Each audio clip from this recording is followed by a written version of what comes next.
की मतलब एक भवन बन चुका और उन्होंने जमीन का दान किया था।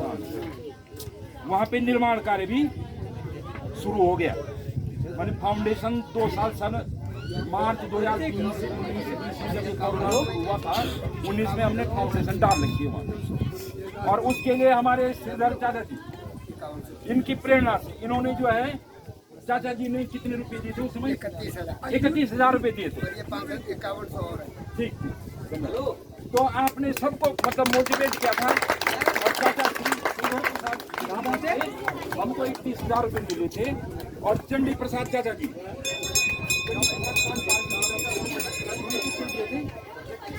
21,000 रुपए।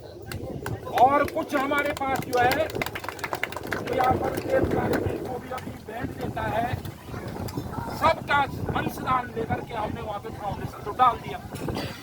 अब समस्या ये हो गई आगे कि अब उसको आगे कार्य बढ़ नहीं पा रहा है। तो कार्य बढ़ नहीं मतलब वो कार्य अब पूर्णता की ओर अब शुरू तो कर दिया हमने, लेकिन अभी तक वो पूर्णता की ओर गया ही नहीं। तो कल शाम को हमने एक मीटिंग रखी वहाँ पे गांव में, ग्रुप में भी डाला था और सबको आमंत्रित किया था। उस मीटिंग में कुछ लोग आए, वहाँ पे हमने एक प्रस्ताव लिखा और उस प्रस्ताव को मैं आपके सामने थोड़ा वाचन कर रहा हूँ, आपका उसमें अनुमोदन चाह रहा हूँ।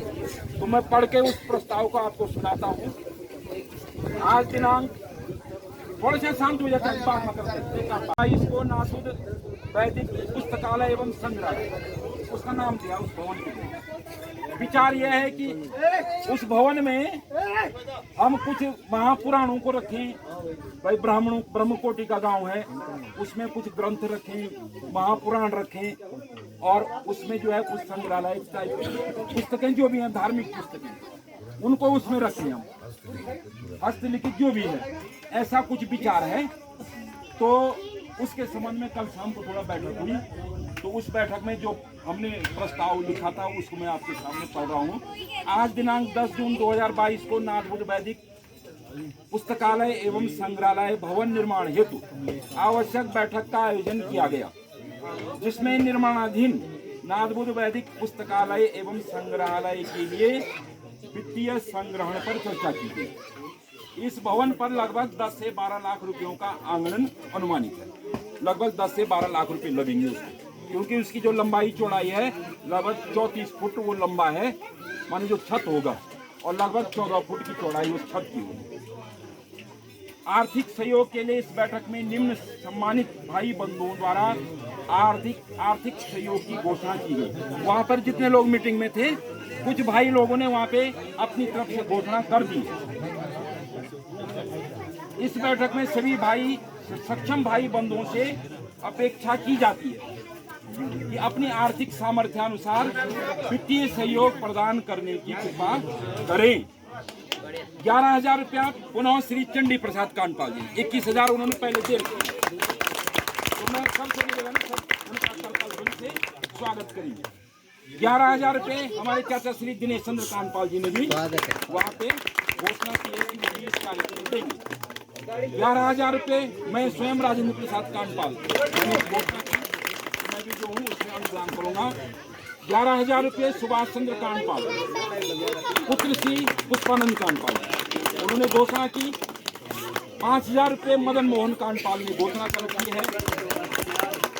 6,000 रुपये शंभू प्रसाद अभिमान काम में व्यस्त हैं वो, पुत्र श्री रमेश चंद्र कांडपाल जी, और उन्होंने पहले जब वो नींव पड़ रही थी उस समय उन्होंने 5,000 रुपये का चेक पहले दे रखा है। उनकी तरफ से भी 11,000 रुपये है, मतलब 5,000 की उन्होंने 6,000 की अभी घोषणा की। इसके अलावा 11,000 रुपये दीपक किशोर कांडपाल जिन्हें अपने आचार्य दीपक किशोर कांडपाल जी ने अपने पिता श्री चिंतामणि कांडपाल जी की पुण्य स्मृति में इस भवन निर्माण हेतु देने की इच्छा प्रकट की। इसके अलावा 4 चौखट लोहे के श्री भगवती प्रसाद कांडपाल और उनके भाई श्री देवेंद्र स्वरूप कांडपाल जी।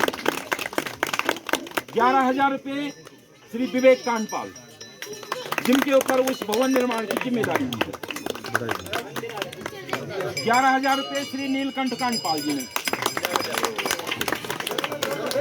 इसके अलावा 5,000 रुपया वेद प्रकाश कांडपाल जी ने। 5,000 रुपया गिरीश कांडपाल पुत्र श्री प्राणीदत्त कांडपाल जी। 5100 रुपये योगेश कांडपाल जी ने वहां पर देने की घोषणा की। और 5100 रुपये जय प्रकाश कांडपाल पुत्र श्री सर्वेश्वर दत्त कांडपाल जो हमारे जल संस्थान में है, देहरादून में कार्य। और कल जो है मैंने ग्रुप में भी डाला था ये मैसेज, तो दिल्ली से तुरंत नरेश चंद्र कांडपाल जी का उसमें मैसेज आया। 21,000 रुपया उन्होंने भी देने की घोषणा की। अच्छा, तो 2100 रुपया अभी देखो दान मतलब जो है दाताओं की कमी है। भगवान के भाई वही रास्ता दिखाएंगे हमें और वही जो है इस पैसे को इकट्ठा करेंगे और उन्हीं पे हमारा भरोसा है, वही उस निर्माण को आगे बढ़ाएंगे। और इसी आशा के साथ हम यहाँ पे 2100 रुपये देवेश्वरी पुप्पू है ना, ससुराल के हल्का कॉल, तो उन्होंने इस पुनीत कार्य के लिए हमारे धियानी है, तो उन्होंने भी जो है जरा इसमें लिख दीजिए कोई बंधु 2100 रुपया इसमें नाम लिख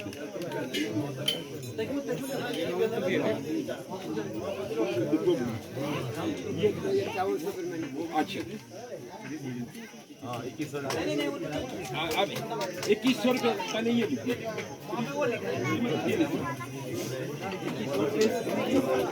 चाचा जी का तो भाई हम जो है उन्हीं की प्रेरणा से, और वो हर बार कुछ न कुछ जो है नारद जी के चरणों में अर्पित करते रहते हैं, है ना।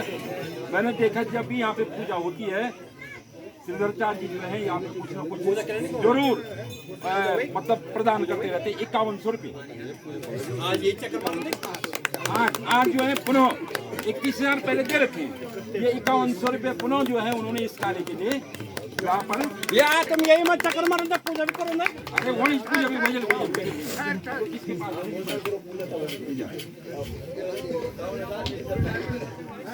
क्या चाचा श्री अरविंद प्रसाद कांडपाल।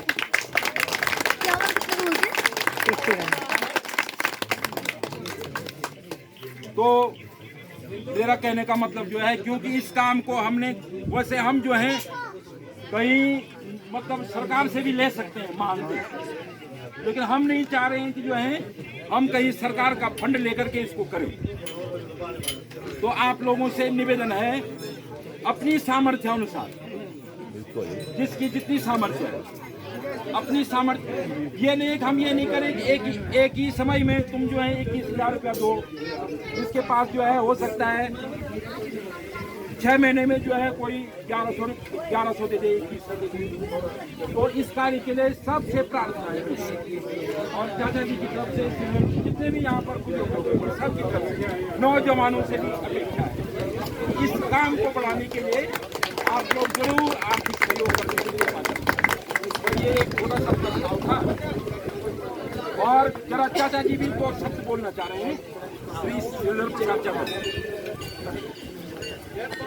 भाइयों, रिश्ता या हमारे बोलने में कोई काका होगा, लेकिन अधिकतर मैं जहाँ तक देखता हूँ मुझे पूर्ण विश्वास है कि यहाँ पर मुझे नहीं दिखाई दे रहा है कि कोई मुझसे वयोवृद्ध हो, मुझे नहीं दिखाई दे रहा।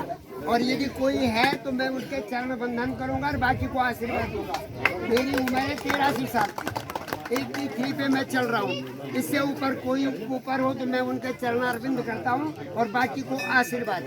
अब मेरी प्रार्थना है सभी लोग ध्यान से सुने और विशेषकर कमेटी, हाँ मैं भी करता हूँ विशेष, हाँ प्राणी भाई जी मुझसे ऊपर अवस्था में मैं कहता रहा, प्राणी भाई जी है, लक्ष्मी भाई जी है और प्राणी भाई जी उपस्थित है। नमस्कार होमी। मेरी लाल बुद्ध की जो कमेटी बनी हुई है उस कमेटी के संपूर्ण पदाधिकारियों से मेरी प्रार्थना होगी, पैसा तभी हमारे पास आएगा जब इसका विधिवत संग्रह भी होगा और विधिवत इसका व्यय भी होगा और विधिवत सदस्यों के पूर्ण गांव वासियों के कानों में अब हमने ये किया और इस तरीके से इसका आय और व्यय का विवरण निश्चित रूप से कमेटी अपने पास रखे। आय और व्यय का विवरण निश्चित रूप से और सुनाया जाए जब भी यहाँ पर क्या हो, पूजा हो। अब हमारे पास पैसा क्या हो चुका है, व्यय हो चुका है जितना, और हमें और अधिक आने की क्या है, तभी हम आपसे देंगे। और पिछले साल हमारे जगदीश भाई ने कहा था नीचे का खेत किसी ने दिया है, बताया था, मुझे याद है, किसी ने दान किया है ये खेत नीचे। हम उसका क्या हुआ, केवल बोल रखा था, बोल रखा वो। हाँ, दान अभी किया नहीं। हाँ, बोलने का तो अभी मिला नहीं। ना मिले नहीं। ओहो, देख लो ये होता है, बोलना गलत बात है। बोलने के बाद दे देना ही जो है सर्वोत्तम होता है। तो मेरी प्रार्थना है आप कीजिए, आप कीजिए, मेरी मैं अगर वो छोड़ दो, अगर कि आज हम ए सकदा तो हम संकल्प करबो जी। हाँ, तो बात बनती है, लेकिन मुझे बड़ी खुशी हो रही थी। यहाँ तो बहुत कुछ हो सकता था, बस तो मैं कुछ ज्यादा न कह करके आय और व्यय का विवरण संपूर्ण लोगों के पास निश्चित रूप से होना चाहिए, तो बात सर्वोत्तम हो जाती है।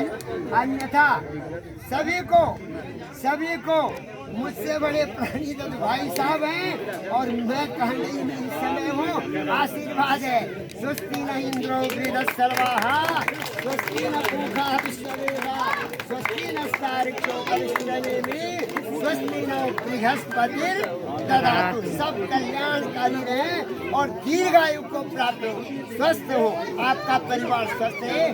जय नाथ महाराज की जय।